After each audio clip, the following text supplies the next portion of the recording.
Salam Nusantara warga Konoha sekalian, selamat datang kembali di channel Ray Konoha. Ada satu fenomena unik di Konoha yang sangat-sangat menarik ya. Walaupun netizen warga Konoha itu sangat barbar di media sosial, akan tetapi di kehidupan nyata warga Konoha itu adalah warga yang paling berderma atau warga yang paling berdonasi, yang paling rajin menyumbang di dunia ya. Sangat-sangat rajin, sangat-sangat dermawan dalam berdonasi.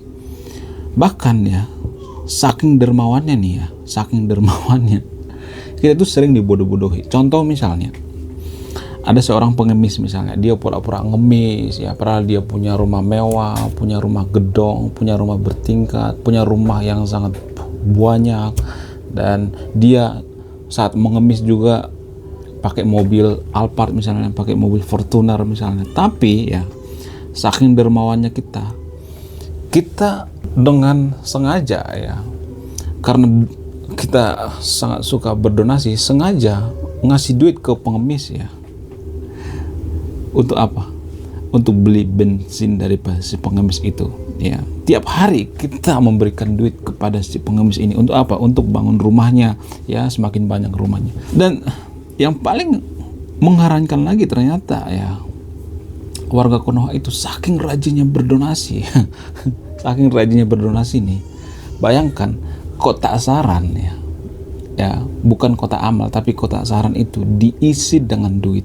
Itu saking dermawannya warga Konoha dalam berdonasi ya.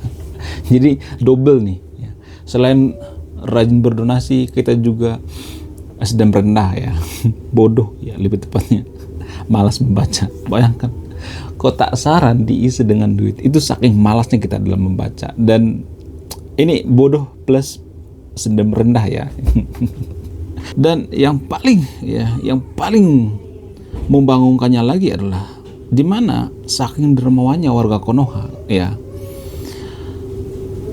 banyak penipuan seputar makam palsu ya, wali palsu dan lain sebagainya. Ada banyak terjadi di Konoha seperti itu. Kenapa bisa seperti itu? Karena apa? Karena saking dermawannya kita. Sama halnya dengan kejadian atau kasus pemalsuan atau kuburan palsu wali di Ngawi yang beberapa minggu yang lalu lagi viral ya. Pemalsuan wali palsu di Ngawi ini dilakukan oleh para pemuka agama ya. Kenapa para pemuka agama di Konoha ya sangat suka memalsukan makam? Apa alasannya? Alasannya adalah karena masyarakat kita itu sangat dermawan. Itu alasannya. Jadi kita itu ya masyarakat yang sangat dermawan ya. Dan ini dimanfaatkan oleh para pemuka agama di Konoha. Kalaupun kita dibodoh-bodohi ya,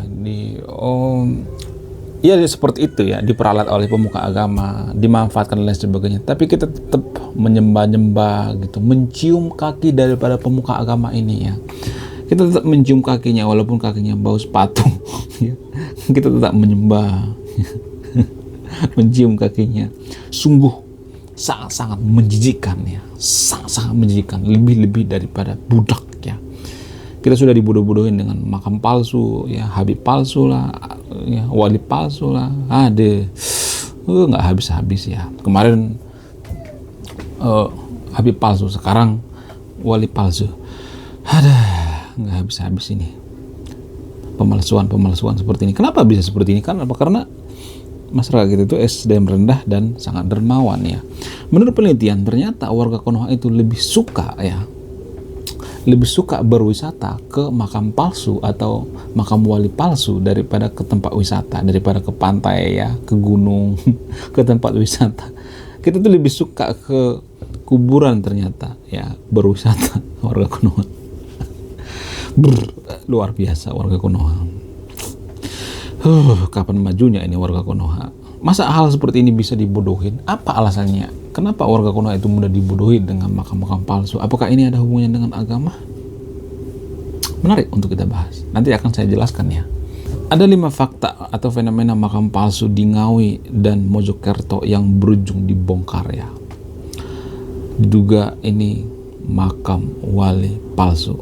Pembongkaran makam palsu di Mojokerto atau pembongkaran makam palsu di Mojokerto ini ya, atau yang di Surabaya ini ya, ini merupakan perhatian masyarakat ya, karena dianggap sebagai kebutuhan sejarah leluhur ya. Maksudnya kita harus meluruskan sejarah leluhur kita, apakah ini benar makam wali atau tidak ya. Makam palsu ini diduga dimanfaatkan untuk keuntungan pribadi ya. Setelah makam-makam ini akhirnya dibongkar oleh warga bersama sejumlah pihak, dibubarkan, diratakan ya. Tapi mungkin ada lagi nanti bentuk penipuan baru kan, kita nggak tahu ya. Ternyata di Mojokerto ini sebanyak 13 makam palsu yang berada di situs Kumitir dibongkar oleh masyarakat untuk membenarkan sejarah leluhur ya. Sementara itu di Ngawi ya, 5 makam palsu di pekarangan pribadi juga dibongkar setelah pembuatnya mengaku bahwa makam tersebut tidak memiliki jenazah di dalamnya, kosong melopong. Semudah itu ya ngebodohin masyarakat ternyata. Aduh, sungguh di luar nurul ya, sampai gatal kuping saya. Kemudian ada beberapa fakta-fakta pembongkaran makam palsu tersebut ya. Yang pertama misalnya makam palsu di Mojokerto dibongkar demi meluruskan sejarah ya. Sebanyak 13 makam palsu di desa Kumitir ya, Mojokerto. Ya, diduga ini adalah pejuang Wali Songo ya, atau Laskar Sabilillah atau PWI LES ya, bersama pemerintah desa Kumitir dan komunitas kebudayaan. Wow. Pejuang daripada Wali Songo dimanfaatkan ya, karena Wali Songo itu lagi ini ya dihormati di Konoha, maka mereka memuja-muja makamnya. Kemudian makam-makam tersebut anehnya dibuat hanya berdasarkan mimpi-mimpi dan klaim Habib Soleh yang tidak dapat dibenarkan. Kok ada ya? Ada seperti itu ya, hanya berdasarkan mimpi. Bisa percaya? Mimpi itu kan nggak ilmiah. Makanya saya heran ya, kenapa sih warga Konoha itu tidak bisa membedakan mana yang ilmiah, mana enggak. Warga Konoha itu masih banyak yang berpikir bahwa mimpi itu ilmiah, bisa dibuktikan secara ilmiah. Aduh, gatal kuping saya. Kemudian ada beberapa fakta unik lagi misalnya, seperti makam ini berada di situs bersejarah Kumintir ya. Makam palsu itu berada di tanah kas desa TKD yang menjadi bagian dari situs ya. Kumintir lokasi yang diyakini sebagai bekas istana Bre Wengker di zaman kerajaan Majapahit itu. Wow. Berdasarkan sejarah turun temurun ya, hanya ada 2 makam asli sini, yaitu Mbah Sagu dan Mbah Budiman, jelas kepala dusun yang berada di daerah tersebut. Wow. Luar biasa. Ada fakta selanjutnya misalnya, fakta ketiga misalnya, makam palsu di Ngawi berasal dari firasat dan mimpi. Ya, seperti saya katakan tadi itu hanya berdasarkan firasat, mimpi, katanya. Kenapa sih orang Konoha itu percaya dengan katanya? Kalau ada pemuka agama di Konoha ngomong, berdasarkan profesor dari Mama Rika, Papa Rika, katanya. Kitab studi kita itu ilmiah, sudah ada penemuan-penemuan, itu kan katanya. Datanya mana? Penelitian mana? Mereka tidak akan memberikan penelitiannya. Itu kan cuma katanya. Kemudian fakta unik selanjutnya misalnya, pembuat makam di Ngawi mengakui kepalsuan. Yang ngaku ya.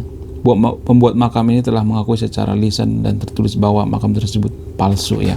Dia tahu bahwa di dalam itu nggak ada ini ya, jenazah ya. Tapi kalau misalnya ada yang mengatakan kok ada yang ketipu ya, saya juga bingung kok bisa. Kenapa nggak dicek dan recheck dulu ya? Mungkin yang bikin itu ya, yang bikin pemalsuan itu ngakak sendiri kali ya. Ya, mau aja kalian gue bohongin, gue kibulin, rasain.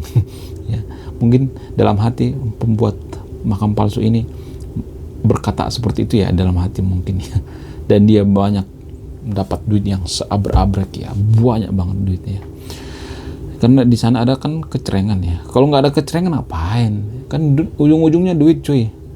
Ujung-ujungnya duit ya. Kemudian harapan agar tidak ada lagi makam palsu ya. Kasus kedua ini menjadi pembelajaran agar sejarah leluhur dilestarikan dengan benar. Harusnya kan diproses ini. Kenapa dibiarkan kayak gitu kan? Kan nanti orang-orang juga pada ini ya melakukan lagi kan. Ya, di sini ada Habib ini, Habib itu, di sini ada wali dan sebagainya. Jadi kadang saya berpikir keras ya, gimana caranya kita menjadi negara maju kalau seperti ini, kalau hal-hal seperti ini juga kita bisa dikibulin ya kan.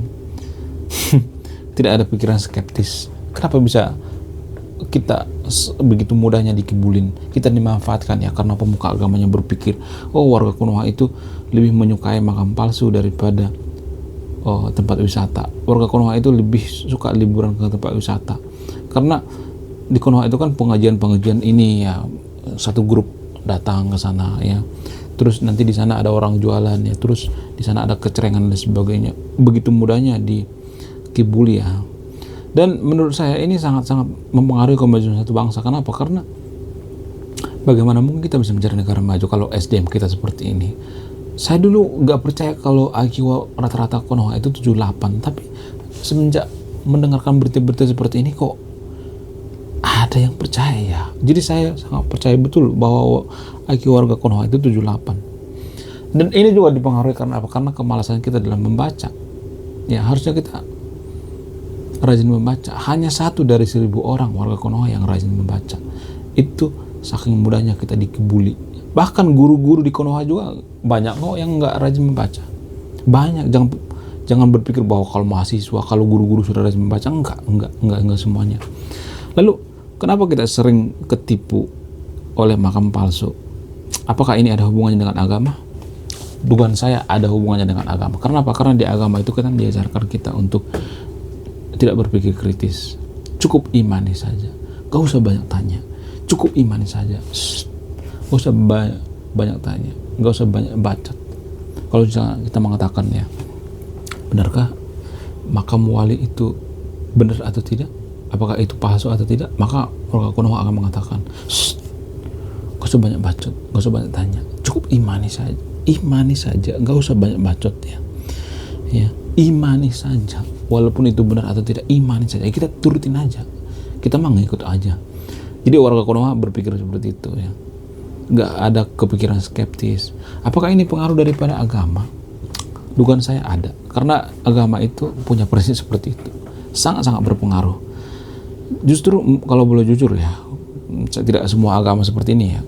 Kalau boleh jujur, agama itu lebih ke mendogma ya, mendoktrin. Kita itu sebenarnya bukan tercerahkan, tapi terdogma atau terdoktrin ya. Dalam belajar agama kita tuh sebenarnya kita jadi, mohon maaf ya, nggak semuanya, tapi ya ini hanya warga Konoha ya, bisa aja otak kita jadi tumpul. Tapi kalau saya mengatakan seperti ini, banyak orang yang mengatakan, oh lihat tuh Habibie, orang jenius, oh lihat tuh Habibie IQ-nya berapa. Padahal mereka tidak tahu bahwa Habibie itu dulu pernah sekolah di sekolah Kristen. Itu menurut data, menurut fakta. Mereka tidak pernah tahu itu karena apa? Karena mereka tidak pernah membaca, malas membaca ya. Bahkan video ini juga mereka hanya baca judulnya doang lalu komentar, baca judul lalu komentar, nggak pernah yang namanya nonton video ini, nggak. Mereka konsentrasinya itu cuman 1-2 detik ya, lalu skip. Jadi warga Konoha seperti itu. Jadi bagaimana mungkin kita bisa jadi negara maju kalau seperti ini? Dan yang paling berpengaruh itu kenapa bisa seperti ini adalah agama. Dengan berat hati saya mengatakan bahwa agama, hanya agama tertentu ya, bukan agama yang ada di Indonesia ya. Saya nggak urusan dengan orang Indonesia. Orang Indonesia itu anti kritik. Kalau sedikit saja kita kritik agama mereka akan kejang-kejang gitu ya. Akan kejang-kejang guys. Dan kalau boleh jujur lagi ya, ternyata ada agama itu yang baik dan agama yang buruk. Apa ciri-ciri agama yang baik dan agama yang buruk? Biasanya agama yang baik itu adalah agama yang tidak membatasi umatnya untuk berpikir kritis, tidak mendogma atau mendoktrin, membebaskan kita untuk berpikir kritis. Biasanya ya, agama ini akan mengatakan, sok aja berpikir kritis, nggak jadi masalah. Ya, kalau lu mau keluar dari agama kita juga nggak jadi masalah. Yang penting lu bahagia. Biasanya seperti itu. Tapi kalau agama yang mendoktrin itu, agama yang kurang baik ya, bukan agama yang benar atau tidak ya, kurang baik, biasanya akan takut kehilangan umat, akan mendoktrin kalau keluar dari agama ini akan dibunuh. Ada seperti itu ya. Jadi ini namanya mendoktrin. Ini bukan agama yang baik guys ya. Nggak boleh agama seperti ini nggak boleh diikutin karena sangat berbahaya ya. Ya, tapi bukan agama yang ada di Indonesia, nggak ada hubungan dengan orang Indonesia ya. Orang Indonesia itu kan anti kritik. Sedikit saja kita kritik agamanya, mereka akan gitu, gitu, akan kejang-kejang kelonjotan berjamaah. Ya, kejang-kejang kelonjotan berjamaah. Bukan cuma satu orang, tapi berjamaah. Ya, mereka biasanya cuma demo, ya demo dan demo, ada masalah demo dan demo ya. Jadi seperti makhluk kawanan ya. Makhluk kawanan itu kan berkelompok ya. Ya, kalau kelompoknya pergi ke makam palsu mereka ikut ya. Kalau kelompoknya pergi ke makam wali palsu mereka ngikut. Mereka tidak mempertanyakan. Seperti kambing ya. Kambing ya. Ya, bisa di satu ke sana, satu ke situ ya. Satu ke jurang semuanya. Seperti itu ya, warga Konoha seperti itu. Rata-rata ya, tapi nggak semuanya ya. Rata-rata seperti itu ya. Kenapa bisa seperti itu? Kalau boleh jujur lagi ya, karena kita mengikuti agama yang tidak baik ya. Agama yang tidak baik ada, ternyata agama yang tidak baik itu ada. Ciri-cirinya seperti itu ya, mendoktrin kita, tidak membebaskan kita berpikir maju. Biasanya mereka akan menggunakan kalimat-kalimat seperti ini. Lah, otak lu kan terbatas, otak kita mah terbatas, otak kita nggak akan mampu. Lu jangan kebanyakan mikir, otak lu kan nggak akan mampu ya. Otak manusia itu terbatas. Jadi mereka akan menggunakan kalimat-kalimat seperti ini. Kalau kita mengatakan sepertinya makam palsu ini bohong deh, sejarahnya nggak seperti itu. Kalau kita memberikan sejarah misalnya, mereka akan mengatakan otak manusia kan terbatas. Lu jangan berpikir kritis. Otak manusia itu terbatas ya. Lu yang penting lu imani saja, nggak usah banyak bacot, nggak usah banyak babuba sehingga kita tertipu. Itu asal usulnya. Ini semacam lingkaran setan ya. Dan jangan berharap negara Konoha akan bisa menjadi negara maju kalau kita berpikirnya seperti ini, seperti lingkaran setan, SDM rendah. Ini kan berputar-putar ya. Karena banyak keputusan kita sehari-hari itu berdasarkan agama. Cara makan, cara minum, cara berpikir, pola pikir yang dogmatis. Ini kan mengajarkan pola pikir yang dogmatis. Agama mengajarkan kita untuk berpikir dogmatis, bukan untuk berpikir kritis tapi dogmatis. Ya, gak usah banyak protes. Cukup imani saja ya. Kenapa saya dibawa ke kamar Pak Guru? Gak usah banyak protes, imani saja ya. Kenapa baju saya dibuka? Gak usah banyak protes, cukup imani saja. Kenapa saya diperkaos tat? Gak usah banyak protes, cukup imani saja. Jadi hal-hal seperti inilah yang bikin negara kita itu makin chaos. Dan sayangnya pemuka agama dan agama memperparah pemikiran-pemikiran seperti ini, memperparah ya, mendoktrin kita, bikin kita tidak bisa berpikir kritis. Lalu apa pesan saya terhadap pemuda-pemuda warga Konoha? Ini hanya warga Konoha ya, bukan Indonesia, karena orang Indonesia itu tidak pernah menerima yang namanya nasihat, anti kritik ya. Saya akan dikata-katain PKI ya, saya akan dikata-katain menghancurkan agama mereka. Oh, kamu menghancurkan agama kita kan dari dalam ya? Kamu menghancurkan, mau nyari-nyari kesalahan agama kita. Kamu mau apa? Lu berani sama gua? Lu berani sama agama kita? Agama kita mayoritas cuy. Lu kan minoritas, lu kan cetek. Lu bisa apa? Jadi di Konoha itu seperti itu guys. Ya, nggak semuanya tapi rata-rata seperti itu ya. Karena faktor daripada SDM ya. Susah kalau SDM rendah. Jadi ini khusus bagi warga Konoha ya. Kalau bukan warga Konoha, skip video ini ya. Makanya saya sering mengatakan di antara sahabat yang berpikiran sempit ya, berkuping tipis, skip video ini. Karena apa? Karena di video ini saya akan ngomongin hal yang sangat sensitif dan tidak enak didengar ya.